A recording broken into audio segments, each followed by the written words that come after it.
Sir আপনি এটা order করেছেন? বাবা জাহিদ তুমি? আরে মা, তুমি? মা? কিন্তু জাহিদের মতো দেশের বাইরে থাকে, তাহলে এই গরিব মহিলাকেও মা বলছে কেন? কেমন আছো বাবা তুমি? আমি ভালো আছি মা, তুমি কেমন আছো? আমি একদম ভালো আছি বাবা। জাহিদ, ইনি কে? অপু, সে আমার মা। আর মা, ও তোমার হবু পুত্রবধূ, ওর নাম অপু। খুব ভালো বাবা, খুব সুন্দর। বৌমা তুমি কেমন আছো? ও হ্যালো, আমি তোমার বৌমা নই বুঝলে? আমাকে তুমি বৌমা বলে ডাকবে না। সম্পর্ক করতে চাইলে ওর সাথে করো, আমার সাথে সম্পর্ক করার দরকার নেই। অপু, এসব কি? উনি আমার মা, আর তুমি মায়ের সাথে অভদ্রভাবে কথা বলছো? মায়ের সাথে কেউ এভাবে কথা বলে নাকি? আরে বাবা, কোনো সমস্যা নেই, ও এখনো ছোট, ওর কথায় আমার খারাপ লাগেনি। তুমি বৌমাকে বকা দিও না। জাহিদ, তাকে বলো আমাকে যেন বৌমা না বলে, তা না হলে কিন্তু ভালো হবে না। অপু, চুপ করো। সে আমার মা, তার মানে সে তোমারও মা। এভাবে কেউ মায়ের সাথে কথা বলে? বাবা এসব বাদ দাও, বাসায় কেন বাইরের খাবার অর্ডার করেছো? মা, বাসায় রান্না করা কেউ নেই, আর অপুর খুব ক্ষুধা পেয়েছে তাই। তাহলে অপেক্ষা করছো কেন? ওটা আমার কাছে দাও, আমি খাবার রেডি করছি, তোমরা বসো। কিন্তু মা, তোমার তো খুব ভালো পরিবার ছিল, তুমি তোমার পরিবার নিয়ে তো ভালোই ছিলে, কিন্তু এসব কি? আর তোমার চেহারা এই অবস্থা হয়েছে কেন? কিছু না বাবা, আমার পুত্রবধূ বাড়িটা তার নামে করে নিয়েছে। সব সম্পত্তি নেওয়ার পর আমাকে বাড়ি থেকে বের করে দিয়েছে। আমাকে তো দুবেলা রোজগার করে খাওয়া লাগবে। আর আমার শ্বশুর বাড়ি থেকে আমার নামে ছোট একটা বাড়ি দেওয়া হয়েছিল, আমি সেখানেই থাকি আর এই কাজ করে নিজে চলছি। আরে মা, এইসব হয়েছে আর তুমি আমাকে একবারও বলোনি? তোমার তো আমাকে অন্তত একবার ফোন করার দরকার ছিল।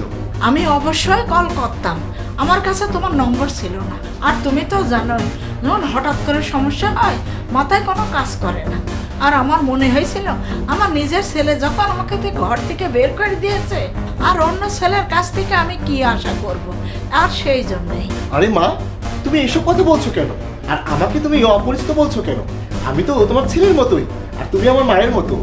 আরে তুমি এসব কি নিয়ে কথা বলতে শুরু করেছো? আমি তোমাদের খাবার দিই, বসো।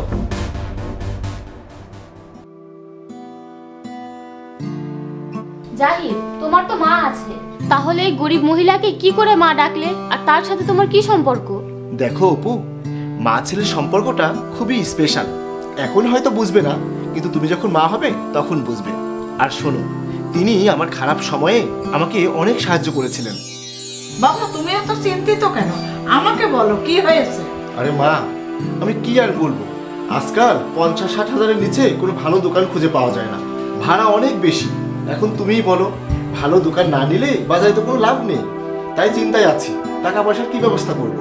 আরে মা তোমাকে সাহায্য করবে, আমার কাছে টাকা আছে।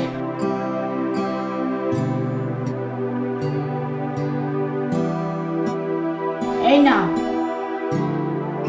এটা তোমার কাজে লাগবে, রাখো। তোমার চিন্তা করার কোনো প্রয়োজন নেই, যতদিন তোমার মা সাথে থাকবে।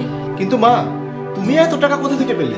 আরে বাবা তুমি তো জানো, আমাদের পুরানো বাড়ি থেকে ভাড়া আসে, সেই টাকা কেউ নেয় না। আমার কাছে এত টাকা আছে, আমি এই টাকা দিয়ে কি করব? আজ আমার ছেলের কাজে লেগেছে, তাই না? কিন্তু মা, আমি তোমাকে এত টাকা ফেরত দেবো কিভাবে? আমি নিজেও তো জানি না আমার ব্যবসা কেমন চলবে। কোনো ছেলে কি তার মাকে টাকা ফেরত দেয় পাগল? তোমাকে অনেক ধন্যবাদ মা, আমি অনেক পরিশ্রম করব।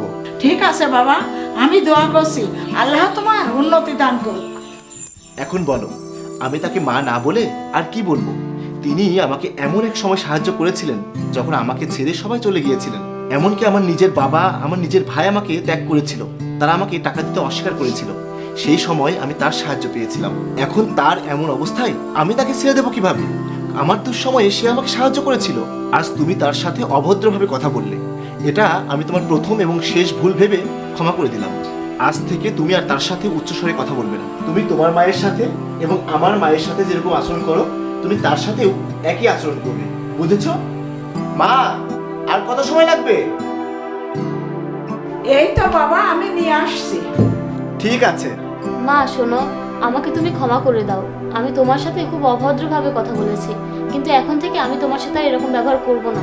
এসব কথা কেন বলছো মা? তুমি যা বললে আমার খারাপ লাগেনি। আরে তুমি তো আমার মেয়ের মতো।